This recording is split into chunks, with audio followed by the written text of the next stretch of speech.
This challenge is hard. Did not see this coming. We're so bad. Guys, I'm not gonna lie, I'm very intimidated by this concept. I feel like I'm not an official booktuber until I do a 24-hour reading challenge. I love watching these videos and I feel like they've become such like a staple vlog concept within the booktube community that I wanted to try one for myself. If you're new here, my name's Lottie and I make bookish content here on YouTube. I work a corporate 9 to 5 and I have a free weekend this weekend, so I thought it'd be the perfect opportunity to try out a 24-hour readathon. I have picked out several books that are contenders for the 24-hour reading challenge. The first book that I think I probably will want to read is Bride by Ali Hazelwood. I put this on my October TBR. All I really know about this book is that a vampire bride and an alpha werewolf form a dangerous alliance. So I thought this could be fun. I feel like the theme for this video is definitely like spooky season. Next book that is a contender is The Ex-Hex by Erin Sterling. But basically there's this young witch who accidentally put a curse on her ex-boyfriend, hence the Ex-Hex, and she has to figure out how to reverse it. I have a copy of this book through Kindle Unlimited. I know I'm gonna want to Kindle read in this video just to kind of keep my momentum up. I feel like I read a lot faster on my Kindle and especially for reading at night. So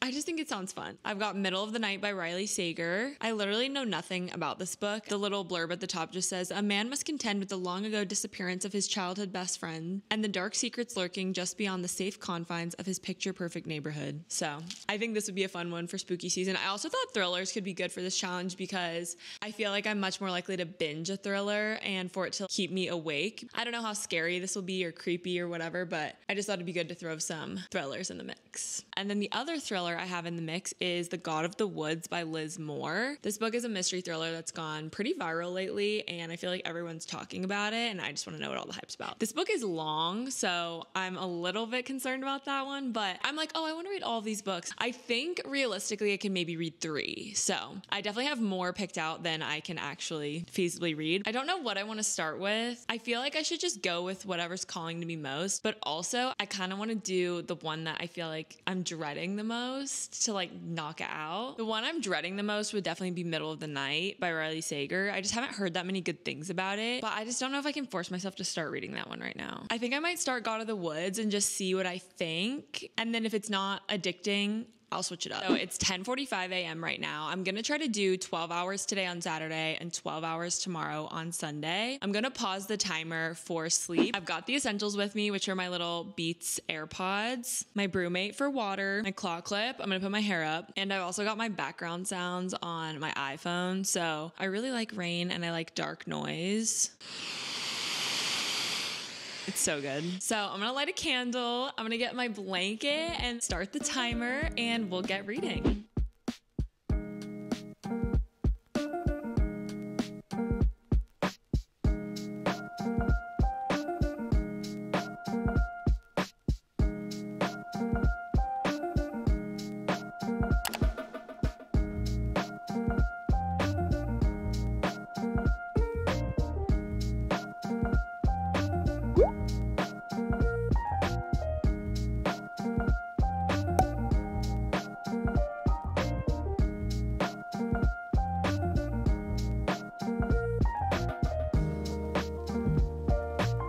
Literally only on page 14, but the chapters are really quick, so I'm enjoying that a lot. It's huge for the readathon challenge that we have fast chapters because that's something I usually love about mystery thrillers, and it's really helpful to keep pace for a challenge like this.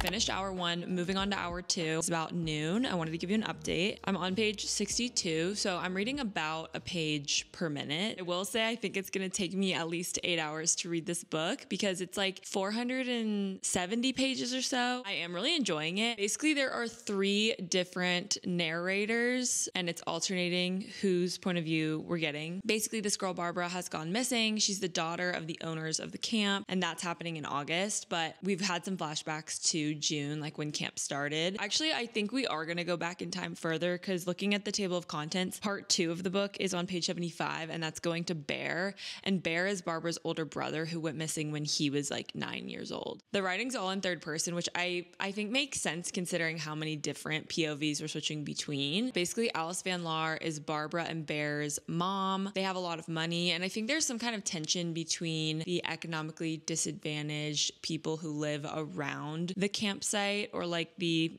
preserve versus the like very wealthy family, the Van Laars, who own the preserve and then employ some of the people from the surrounding areas. And so I think there's a bit of like class tension going on with that, but that's kind of the setup so far. There's quite a few characters to kind of keep up with, but not too many in my opinion yet. So those are my updates on The God of the Woods. I took the dust jacket off also because it was annoying me. So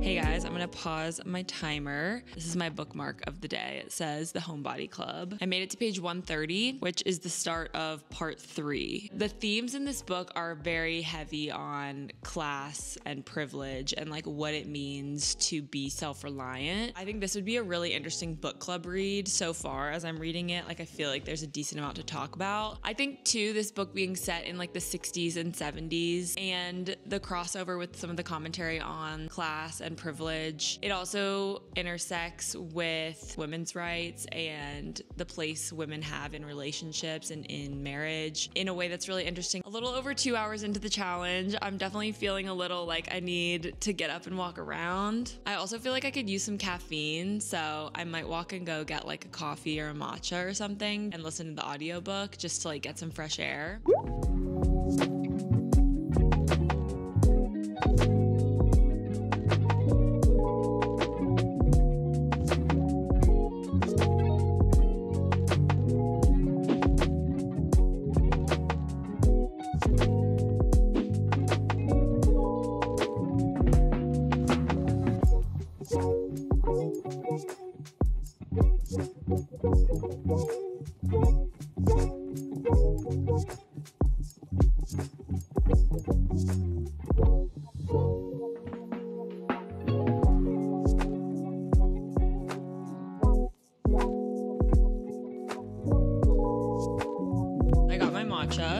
I literally drank like half of it on the walk home, so I hate it. It's disgusting, as you can tell. Listening to the audiobook is a little bit challenging. The chapters are so quick and they switch POV. You get a little bit of like audiobook whiplash because you're like, wait a minute, like now who's talking? So I will say like not one of my favorite audiobooks. My brain started getting a little jumbled, but we're gonna forge onward. I'm gonna have my matcha, read another chapter or two, and then I'm probably gonna walk on the walking pad a little bit.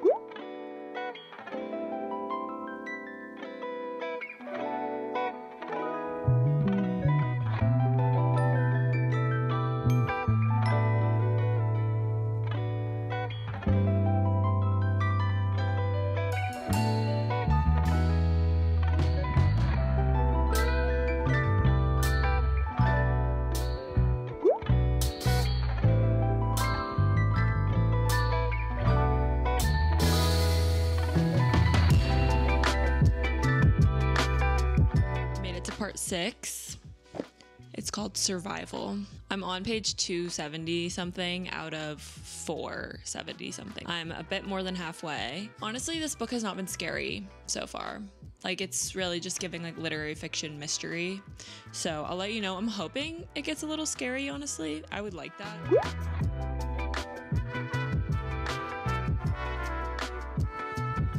I've made it to part 7, the last part of The God of the Woods. I still don't feel like it's scary. It's more so just like a mystery. I'm not on the edge of my seat. It's very interesting. I feel like there's so many moving parts that it could go a lot of different ways. I'll be interested to see if it surprises me or gets me, because a lot of times, even if I don't guess it, I may not be surprised, so I'm hoping I'm gonna be surprised. I'm just now putting together the pieces on this pink paint on the cover from what's happened in the story, and I can't wait to see how it ties in to the ending, because it has to. I feel like there's so much potential for this book to have a really strong ending.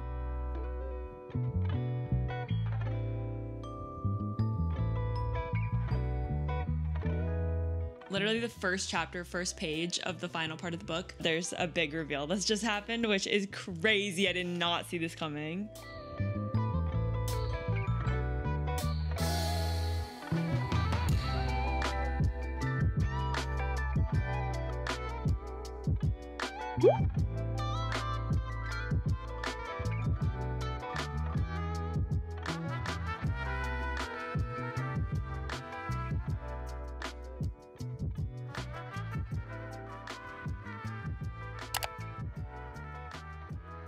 I finished The God of the Woods. I feel like there were a lot of like little twists. The big plot point did not surprise me, but it was satisfying. I don't necessarily think this is a thriller that's gonna knock your socks off in terms of plot twists, but it was very good. And it took a lot of inspiration from Self-Reliance by Ralph Waldo Emerson. If you liked that part of English class where we were reading things like Self-Reliance and Walden, then I think you would like this book. This was just really well thought out in terms of like a common thread throughout the novel. The way it was introduced and explored throughout the book and then tied up at the end was just amazing. I was a little bit suspicious of like why this book is so long, considering it's a mystery thriller. I feel like usually those types of books are more like 300, 350, like 400 pages max, and this one's close to 500. But I really do think this leans a little bit more towards like historical literary fiction that is also a mystery. And like I said, it's really bingeable. It really had my attention all day. I think it was a really strong start, and I feel super accomplished getting that long book off my TBR. I'm gonna pause a timer for probably like 15 or 30 minutes and eat some dinner, and then we will come back and start our next book. I just realized I was holding the mic this whole time and it was off. We can tell my brain's really firing on all cylinders. I don't have it in me to restate all the things I just stated in my update, so my sincerest apologies. Okay, I had dinner, so I'm gonna start my next book, and the book I've selected is The Ex-Hex by Erin Sterling. It's definitely a vibe switch up from The God of the Woods, but I'm pumped to read this. It just seems like a super cute, spooky romance. Like not actually spooky, but just like spooky themed. This book is just a little bit over 300 pages, and like look how big the font is. I think it was a good call to go with a more challenging read for the first book, because now I think The Ex-Hex is just gonna feel light and easy. And this one's actually on Kindle Unlimited, so I'm gonna read this one on my Kindle.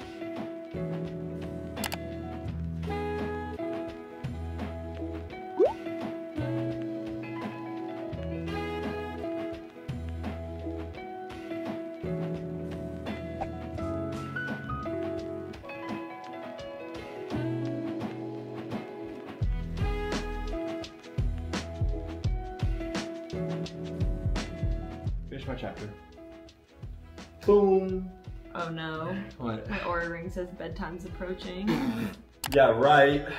She's got a readathon. My book is so silly and funny already.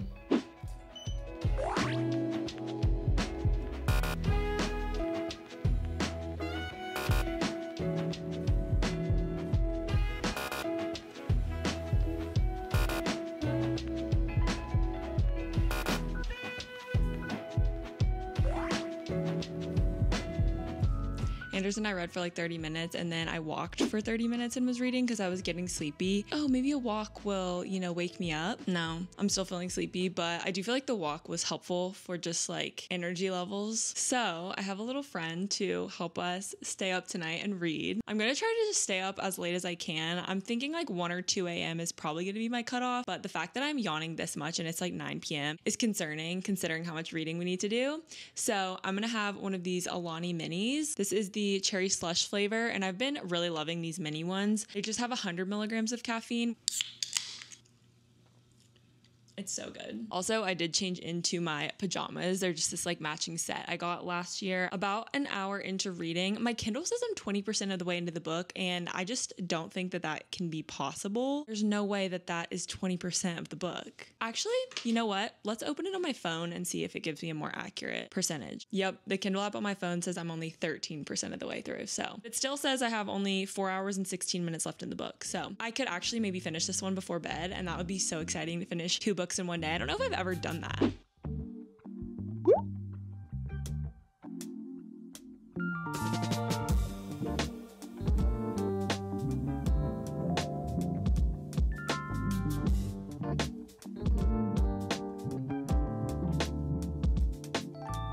Hi Hi guys, I thought you were due for an update. I'm through the first 10 chapters and I checked in my physical copy and I basically just hit 100 pages. So we're making good progress. I think I'm about a third of the way through. This book is just really lighthearted and fun so far. It's really easy to read, doesn't take a lot of brain power. The main love interest, his name is Reese, like from Akatar. It's kind of fun that they have the same name. I had this whole thing. Anders had like 2 sips. Do you hear it? It's empty. And I'm yawning. I'm like still sleepy. I'm still yawning. See? I literally just said the word yawn and I started yawning, but I'm gonna try to push through. I brought some sugar to help wake me up as well. These are the Trader Joe's pumpkin spice teeny tiny pretzels. These are so good. They're these little mini pretzels, normal yogurt covered pretzels, but pumpkin spice. The main trope of this book, I'm pretty sure, is like second chance, because our main female character, Vivi, and then Reese had this like whirlwind summer romance when they were 20. Well, you don't really get to ever see them together in the prologue. Basically, the prologue is like they've just broken up because Reese had a fiance back at home, but he was gonna call it off with her, and it was like an arranged marriage situation, so he didn't even really like her. And then Vivi like totally freaked out. Honestly, I feel like she freaked out a little too much, but I get it. I also am loving that it's set in like the North Georgia mountains. I'm having fun. I just gotta stay awake.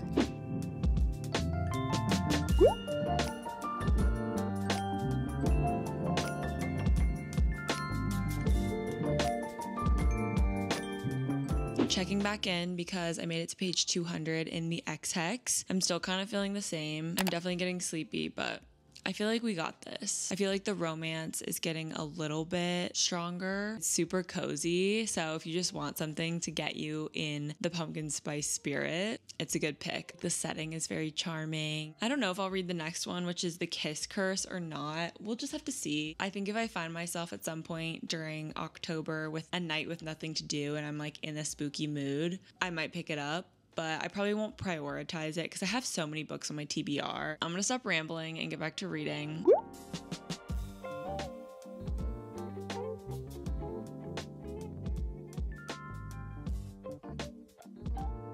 All right, guys, I just finished the X-Hex and it is 1:11. It's like 111, angel number. My timer has about 12 and a half hours left, so tomorrow we'll have 30 extra minutes tacked on. I don't know, I'm probably gonna give it like 3 stars. It was just like nothing all that memorable. You know, it kind of just has like the nutritional value of like a Hallmark movie where it was cute and heartwarming, but I am not gonna remember the plot of this book in like 2 weeks. You have to be in the mood for this for sure. And I feel like I was, because I was just craving something easy and bingeable. It's time for me to go to bed. I'm gonna take my makeup off, brush my teeth, all that good stuff, and I will see you guys tomorrow. Good morning, everyone, and welcome to day 2 of the 24-hour reading challenge. Here are the rest of the books that I've pulled for today's video, so we need to pick out our next read. I feel like I should be reading the ones that are on my October TBR, but I also don't want to force myself to read those if I'm not in the mood. Bride is on my October TBR, and I'm definitely thinking this could be a good option to start with today. This one's like close to 400 pages and it's a paranormal romance. So we have Bride. The other one on my TBR is Middle of the Night by Riley Sager. And I'm gonna be so honest, you guys, I don't want to read this. I don't know, I'm just like not in the mood for this one. I was considering starting this, that if I don't like it, I could just soft DNF it for now. So I don't know what I'm doing with this one, but I don't really want to read it. So I also have The Storied Life of AJ Fickery. This is a really quick read, so this could also be a good one for later today if I want something that's just gonna be a fast, easy read. And then We Used to Live Here. I think this one's just about 300 pages, so quick as well. And I've heard this one is somewhat thrilling. Also feel like this could be a good one to read later in the day when I need a little scary, spooky vibe to keep me going. So with all that being said, I think I'm leaning towards Bride. So I think I might just go ahead and start with this one today. Honestly, this is just kind of what I'm in the mood for and I want to honor that. Anders and I are actually going to walk to a local coffee shop and get some coffee and breakfast and sit there and read for a little bit. So I'll start the timer once we get there. So we've got a full day of reading ahead of us. I have my Hot Girls Read shirt on to keep myself inspired. Let's do it. Guys, I think the vampire and the werewolf are gonna be enemies and then they're gonna love each other.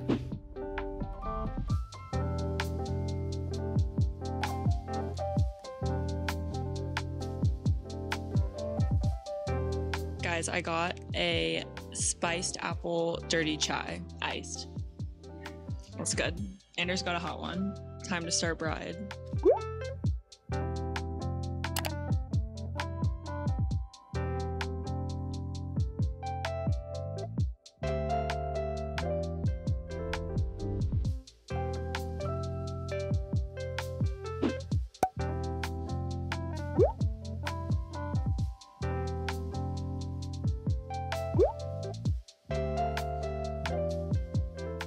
know, guys, it's just like okay to me so far. Part of me wants to DNF it, but I want to give it a little more of a chance. So maybe if I'm still feeling that way at like the halfway mark, maybe I will DNF it. I don't know. I'm just like, it's not bad, but by no means do I care about this story, which I know that feels really harsh. The writing is good. I think it's just like not for me, and that's okay. I was never a huge Twilight girl, which I know is like a little bit of a hot take, especially among my age group. And I really love the Vampire Diaries TV show. Also, we're only getting Misery's POV. I wish that we were getting dual POV between Misery and what's his name? Lo. But at the beginning of each chapter, there is like a little quote or a piece of dialogue or something. I'm pretty sure that is from Lo's point of view. But this one literally just says, it would be easier if he didn't like her as a person. Like, that's, go on, girl, give me nothing. The main thing that's going on here, the reason that she married the werewolf, well, her dad made her. The main thing going on that made her fold and say, fine, I'll marry him, is her best friend Serena has gone like missing. And she found like a note from Serena that had L. Moreland written, which is the name of her now husband, Lo Moreland. And so she thinks he has something to do with like her disappearance, or he knows like where she might be or whatever. Also, I can't really tell if Serena is like a human or a vampire or a were.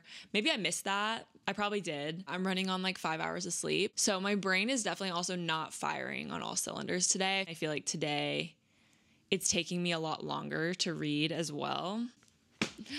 Oh, guys, why did I do this to myself? This challenge is hard. Okay, I guess I'll go back to reading.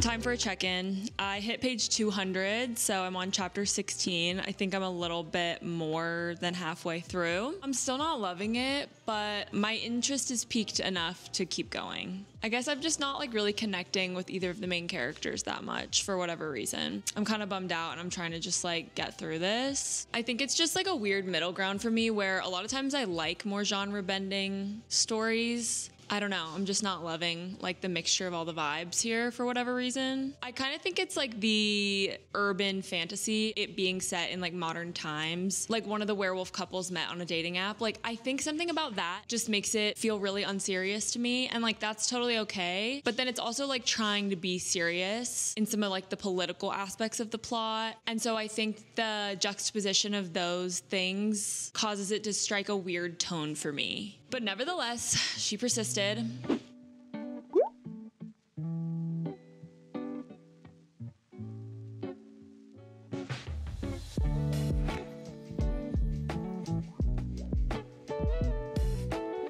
Guys, I'm straight up not having a good time right now.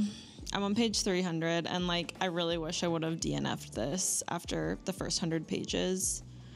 I'm learning my lesson though, you know? I think my mistake was that I didn't know whether to blame the first 100 pages and like not being that into it on just like me being tired or the actual book. So then I read to the halfway point and now I feel like I've read too much to quit. Like I need to see this through. I'm just like not enjoying this. It is way too long. And I'm not like having the worst time. I don't care about these characters. It's gotten a little spicy as well. And I'm also just not vibing with that part. Maybe the ending will redeem it in some way. I think for me, I just want, like, I want to care and I just don't, so.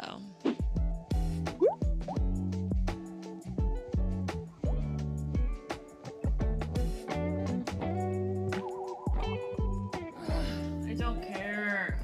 I just can't believe I wasted my whole day on this book. Guys.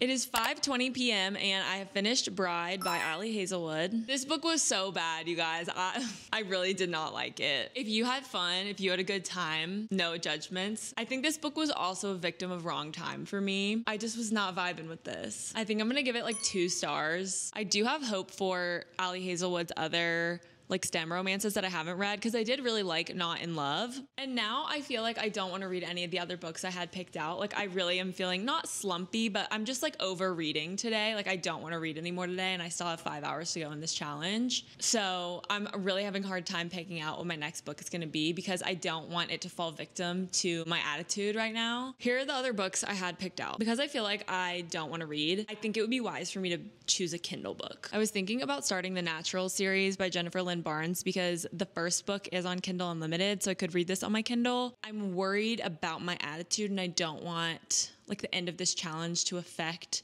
my rating of that first book. I don't want to taint the book by reading it at the wrong time, but I may just look through Kindle Unlimited for a second and see if anything else speaks to me. I want a book that's somewhat short so that I could get a good way through the book in 5 hours. I do think a Frida McFadden could be the answer to my attitude problem right now. I will say The Boyfriend looks like a really good option, just because I think it will be mindless and entertaining. Plus, I know The Boyfriend was included as part of Book of the Month for October.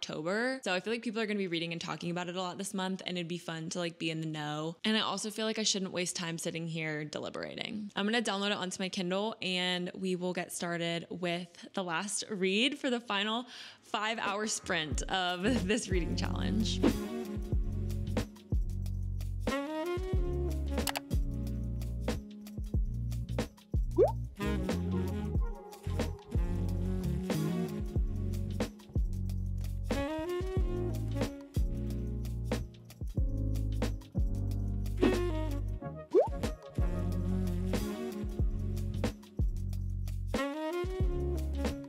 I have been reading The Boyfriend for, I don't know, an hour and a half. I am 22% of the way into the book. So actually I might be able to finish this. I don't know, we'll see. I have about 4 hours left on my 24-hour timer. So that'll get us to about 11 p.m. tonight. But anyways, just wanted to check in with you. I'll probably sit out here and read until it gets dark. It's so nice being on the balcony in the fall. It's just such good balcony weather. Feeling better. I walked on the walking pad, had some dinner. I feel like I've kind of reset, and Frida McFadden is just like giving me exactly what I need to push forward. It's just kind of a refreshing change of pace from Bride. I don't even want to talk about Bride, guys. I really can't talk about it. Anyway, this book follows 2 different point of views. You flip back and forth every few chapters. You get one point of view from this guy, Tom, and it's like when he was in high school. It's called Before. I think he's a junior in high school, and he basically has a crush on this girl, Daisy, and he has some, I kind of want to say psychopathic, more so than that, just like homicidal tendencies or thoughts. This is literally in the first chapter too, by the way. I want to be mindful of spoilers, but he has this huge crush on this girl, Daisy. He's talking about how he's like scared to get close to her or kiss her because he's scared he'll kill her if he does. And I was like, oh, great. And then we flip to the point of view of Sydney, who is our main female protagonist. I think she's like 34. So basically Sydney has these 2 friends, Gretchen and Bonnie. Gretchen is dating the landlord of the building that Sydney and Bonnie live at. Basically in the beginning, you're following Sydney going on this like awful date. And so you're kind of getting to see some of that. And then Gretchen's in like a happy relationship with the landlord guy. And then Bonnie is dating this like mysterious doctor man who she's like obsessed with. But that's kind of been the setup so far. It's been interesting because it hasn't like played out exactly as the book description has quite yet. We're slowly getting information that lines up with the book description. I'm like not bored in the meantime. So I feel like that's a win. I'm gonna get back to reading before it gets dark, because I don't think I have long till the sun goes down.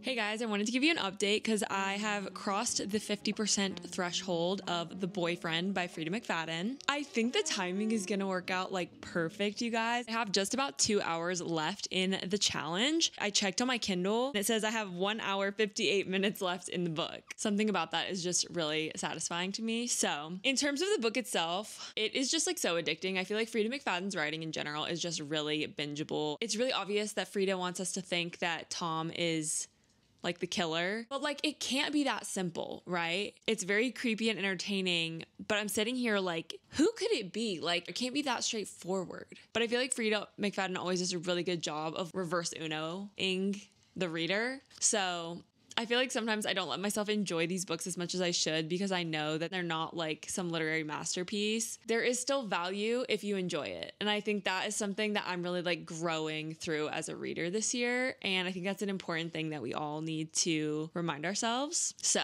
I'm having fun. We're so back. It was so over like 4 hours ago, but we are so back.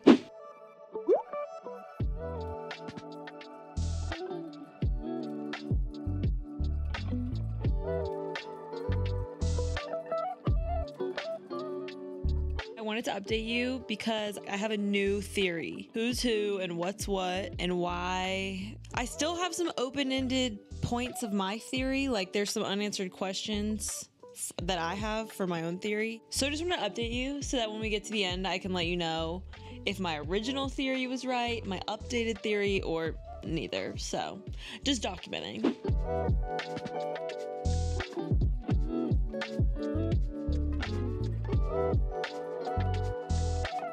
They need to take us back to the old POV. Like, the old POV had such a big cliffhanger and we were staying in the now timeline and I'm like, no, I want to go back.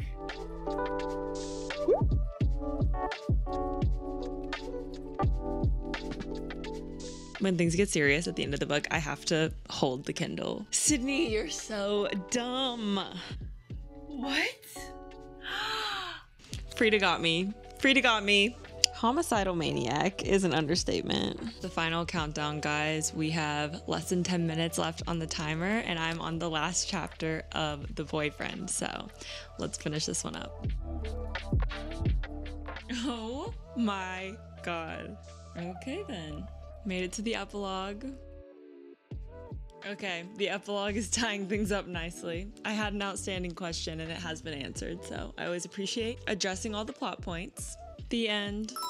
Wow, what a weekend. And quite literally with 30 seconds to spare. I couldn't have timed it more perfectly if I tried. I feel like Hallie at the end of The Parent Trap when she's like, we actually did it. I absolutely crashed last night, so it is the next day. I want to just quickly recap and wrap up this video. I still can't believe I read 4 books in 24 hours. Honestly, I surprised myself. For giving superlatives, I think my favorite book was The God of the Woods by Liz Moore. Definitely recommend this one. I'm still thinking about my rating. I think I'm leaning towards like a 4.25 star, but I just thought this was really well done. Definitely my favorite of the weekend. The X-Hex was also super cute. If you want something cozy and seasonal, this is just like a hug in a book. It did what it needed to do. I don't want to talk about Bride. I don't. I think you guys know how I feel. It wasn't for me. And I had so much fun reading The Boyfriend. It really turned my mood around. I gotta give credit where credit's due. The twist definitely got me. It had me on the edge of my seat, and that's exactly what I wanted. So I'm between 3.5 and 4 stars on this one, but I'm leaning towards 4 stars just because of the impact it had on the challenge. Like, it really saved the day at the end. It also was really fun to read a new release in this vlog. I know a lot of people are probably gonna be talking about this one in October, so if you picked this one up this month, definitely let me know in the comments below what you thought. Thank you so much for watching my 24-hour readathon vlog. If you made it this far in the video, comment down below with the alarm clock emoji so I can know who made it to the end. That's all I have for today's video, guys. I really hope you enjoyed it. Make sure to subscribe down below if you're new here so you don't miss a video from me, and I will see you in my next one. Bye, everyone.